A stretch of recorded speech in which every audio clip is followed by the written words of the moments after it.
Sa kaharian ng Idol Kids Philippines, napag-usapan namin ang mga kasama kong showbiz royalties ang tungkol sa pagsunod ng mga anak sa yapak ng mga magulang.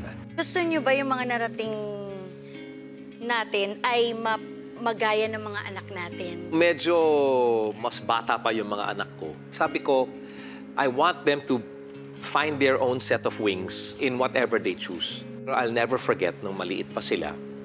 Lumapit sa akin si Paulo. Sabi niya, you know, Dad, yung sinabi mo sa amin na hindi ka nag-e-expect na susunod kami sa yapak mo, nakatulong talaga sa amin, Dad. Be the best that you were meant to be, whatever it is. Like you, JK, if one of these days you have a child, or you, even you, Robbie, tapos mabasa nila yung ilang shows ang nagawa mo. Siyempre, di ba, pagpasok nila sa school, o ano, kaya mo bang ginagawa ng daddy mo? Kaya mo? Kasi naranasan yun ng mga anak ko eh. The pressure on The pressure. Ako, actually, as much as possible, ay ayoko. First of all, hindi patas yung laban kasi meron ka ng sinusundan. But, if he decides to be part of it, then I will support.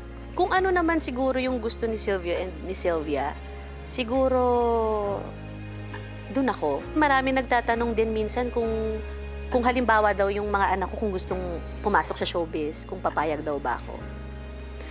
Siyempre, pera yun, no? Bakit ayaw? Balik natin yung tanong kay Ate Jolens. Kasi nung bata pa si Peli, gusto ko talaga siya maging drummer. Kasi siguro parang frustrated din ako na drummer. Pero hindi mo pala sa kanila mapupush din yun. Tsaka parang mas masarap yung feeling na hindi mo pinush. Tapos mamaya, biglang nahuli ko nagpapiano. Yes. Mag-isa. Sa mabuti silang bata, mabuti silang tao, and mabait sila sa kapwa, okay na okay na.